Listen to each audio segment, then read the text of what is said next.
Dolores Dei, the innocence of humanism, internationalism, and the welfare state, turns around to face you.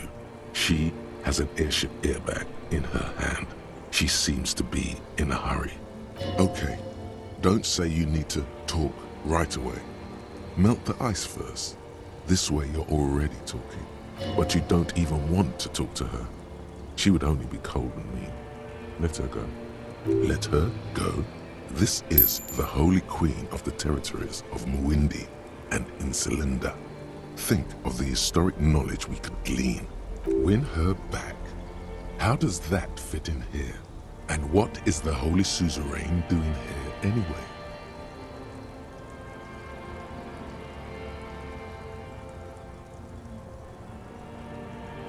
I'm going to Morova, to live there in Grad. It's 1 million kilometers away, Harry. Might as well be another lifetime. I'm sorry. I was heading to the aerodrome. I just don't have time to... She means she doesn't have time to tend to your emotions. What are you doing? Stop saying things like that. Just my scepter, my globe cruciger, a spare silk gown, a toothbrush, travel documents, the crown of immortality. Oh, this. This is just a wreath. The crown of immortality is made of rarefied light, mana and raw palladium. It was passed on to me by the rulers of late antiquity. She looks at the suitcase, not knowing what more to say. Then, over her shoulder, silence. Her nuptial gown flows in the wind, wraps around her holy body. Anyway. No, Harry. No. I don't want a massive, epic showdown. I want to go to the aerodrome. I have tickets for the 10:20 flight to Morova. Really, we don't have anything to talk about anymore. Every combination of words has been played out. The atoms don't form us anymore. Us. Our love. Our unborn daughters. It's all gone. I have to go to the aerodrome. I have to leave Revachol and you. And you have to be alone. In hell. Forever. That's just the way it is. Oh God, whatever you do, don't try to kiss her yet. Not after that. You're still reeling. You'll fall over if you try now. I don't know what you mean. Dolores Dei. No, Harry. Not married. We were engaged then. Living in a little house on the outskirts of central Jamrock. Past the lake that formed when a mainline pipe burst in the early 20s. At the end of a street called... It opens up in front of you. Voyager Road 21A. It was so long ago. It was 1 million years ago, Harry. No, 100 million years ago. I loved you more than you will ever know. I loved you more than anyone has ever loved anyone. But it is gone now. Nothing came of it. No children. Nothing built. We live in the coldest of all possible worlds, Harry. Orbiting the most distant star. It is agony, sheer agony. How bad I have to go to the aerodrome. No, Harry. No human being in the history of the world has ever had to go to the aerodrome as much as I have to go there now. You see, I have to go there even more than I used to love you. And that's saying something. It doesn't look like it did, Harry. I'm sorry. I shouldn't have wrote you any letters. I was too young then. Oh, Harry, you shouldn't have done that. Call me like that. You ruined it. There was still a chance. You should have waited longer. she would have called you instead. Oh, Harry, do you really think so? We haven't talked in years. I don't want to call you. I don't want to hear from you. I think of you less and less every year. Weeks go by without me remembering you. Months already. Soon it will be years. Every season that passes, the light gets less clear. I sit there in Morova, in the holy gratitude of my bliss. I put my hand on my belly and smile. The air gets cold around you. She looks down on her stomach, then up at you. Her eyes are full of tremendous distance and mystery. The death blow is coming. Black-eyed dogs wander the alleys. Apple trees hang their bony limbs low over the patchwork of roofs. Red and black. Revachol West, the evening sun. She's left and bloomed, far away from us, our vast soul. It's Dora. That's what the voice said on the phone. Dubois, yes, Dora Dubois. Oh no, no. We're not doing that again. That was not the death blow yet. You saved yourself. For now. Keep stumbling around and it will happen. Yes, Harry, I am. Things have gotten much better for me, now that I am the ruler of the known world. Oh God, it's already so late. I have to go, Harry. A tiny golden watch with red straps around her bony little wrists.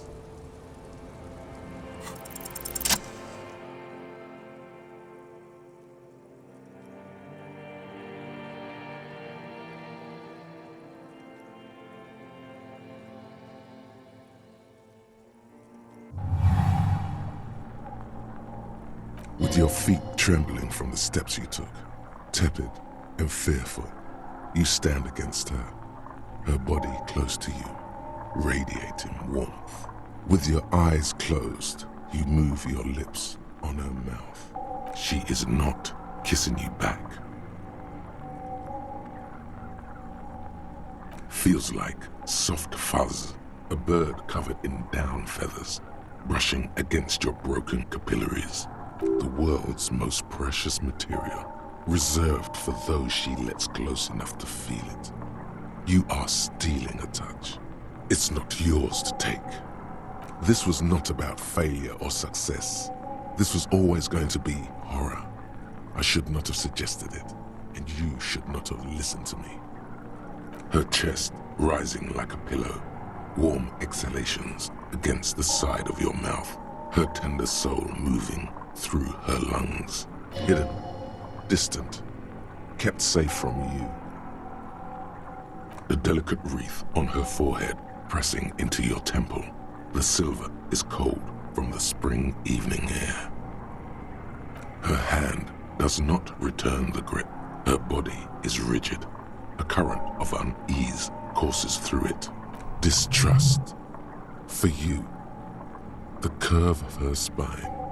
Her shoulders hunched. She keeps herself stiff, her center guarded from your motions, unresponsive to your guidance. Nothing, just pillows against you. Unresponsive, but for the taste of apricots. The moment is ending. She is going to move her face away from yours, trying hard not to look at you. When she withdrew, and you held on to her hand, she tried not to look at your face and see the expression there.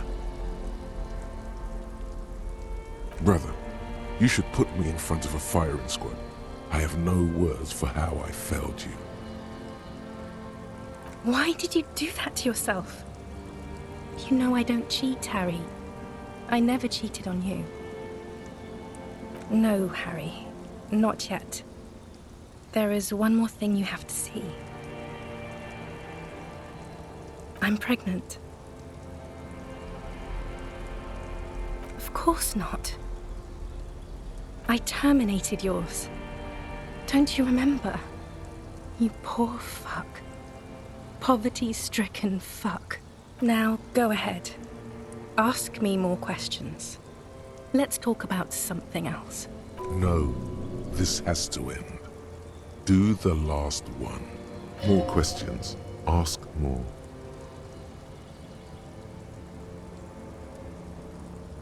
It's not, but...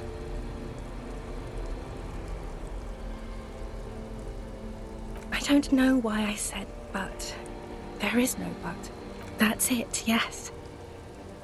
We've talked about it a million times. You will get over it, just like I did. People do. Things will get good for you again. Where in hell? Stop. You're only making it worse for him. You never help with anything. Oh yes, she'll come around now. I made her love you again, Harry. Are you stupid? She's about to say something.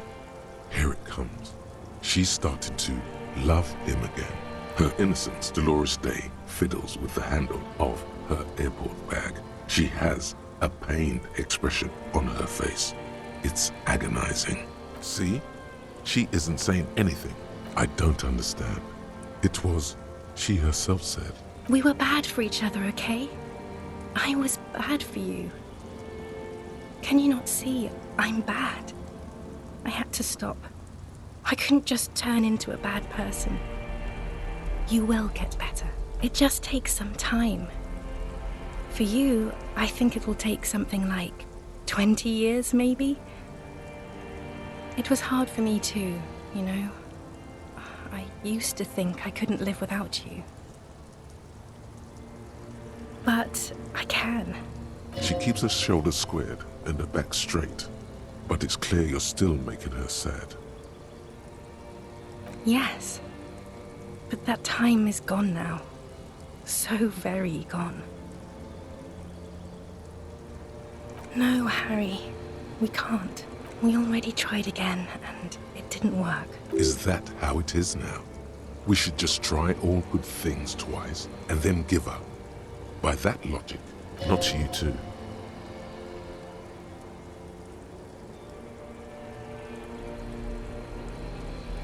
I don't know. Please. Harry, we can't be together because you're insane. She avoids turning them to you. They're turning moist now. Her eyes.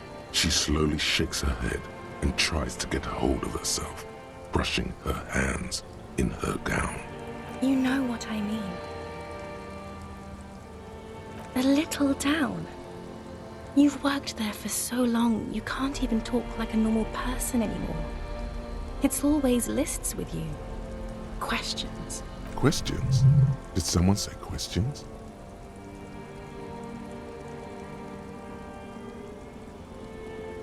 This is another one, isn't it? We're in a tree right now. In descending order, usually.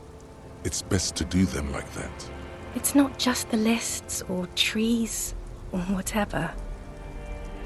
You get sad, Harry. Too sad. People can't get that sad. It's impossible to watch. Other people get sad too, but not like you. You stay down for too long. Until you start giving your thoughts names and talking to things. In conclusion, you're ill. You're an old, insane man. And you have to be in hell until the end of your life. And I have to go to Morova. She doesn't know what to say. Yes, okay. I'm glad. Do you know how much it hurts me to hear you say that? I'm shit, you made me shit. I can't do this anymore. I can't make you insane and shit anymore. I can't let you turn me into a bad person. I have to go. Total annihilation. We got annihilated, Harry. You never had any power. You never were a moralist. Or anything. You can't even be insane or shit anymore. You have to be nothing. Nothing without the light and grace of love. I don't want it. It looks expensive. I don't want it. That's not what figurines do, Harry. She looks at the headless Found Rider between your fingers and doesn't know what to say. The figurines don't do anything? Anything at all? But I thought the historic figure she had. Yes, I thought it would be good. A form of communication where words have failed. Yes, it was a good idea. But she felt obliged by the headless Found Rider to give you things in return. Things she no longer wants to give you. So she refused. That's how it goes. Your figurine rider idea was naive. No, please. Please don't give me anything. I didn't for things. It's too late to give me anything. I would have liked the headless Fallen Rider back then. I am actually very ordinary, Harry. Below this gown and wreath, I have an ordinary soul and ordinary thoughts. The only thing inhuman about me is this thing you've made me into. I'm sorry for saying so, but I just hate it. What is this? This is so far gone, Harry. I don't even... My lungs do not glow, Harry. I am just like all the others. None of us have glowing lungs. Stop making me into some kind of... Then it's you. You will make her lungs glow. Your pain is not meaningless. She will, once you have erected the Temple of Light.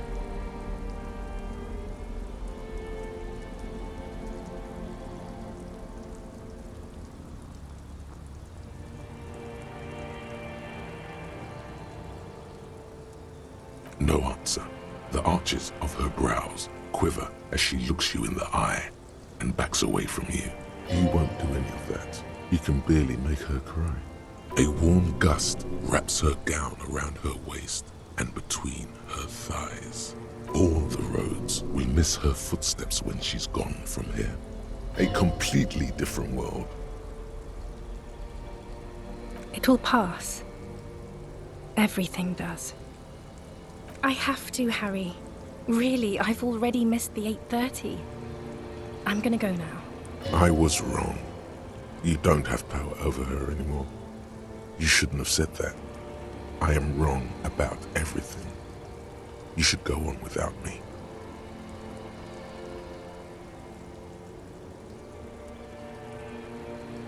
No, that would only be painful and dull. At the aerodrome, life, love, and laughter are waiting for me. At the cafeteria, dust, hell, and tragic comedy. That was someone else. I betrayed her, overwrote her, and I'm happier for it. And I'm really going now. The time is up. I must be on the 10:20 flight. I won't see you, but you will see me. Oh, Harry, this is a dream. Can't you see? I'm already in Morova by now. Who knows how long ago this happened? A year? 2? 5 years ago? Right here, tomorrow night. Once this dream starts happening, it keeps happening. 3 times a week, at least. And Harry, it really, really looks like it started happening again. There's the video rental. I'm suffocatingly beautiful. And young. And I smell of tutti frutti chewing gum. Like I did that time when I asked you for forgiveness. After leaving you the first time. So long ago. Oh yes, this is real darkness. It's not death, or war, or child molestation. Real darkness has love for a face.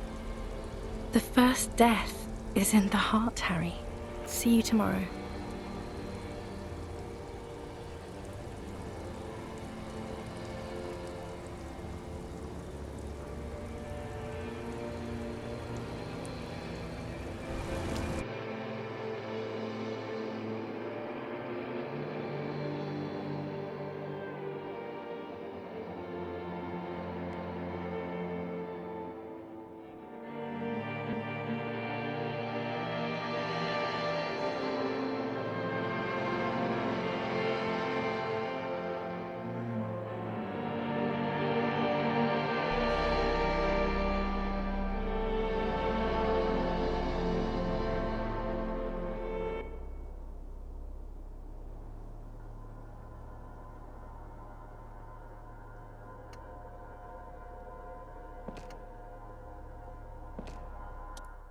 You're up quick.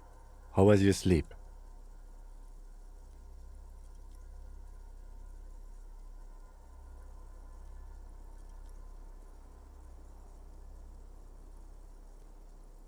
Okay. He's still worried.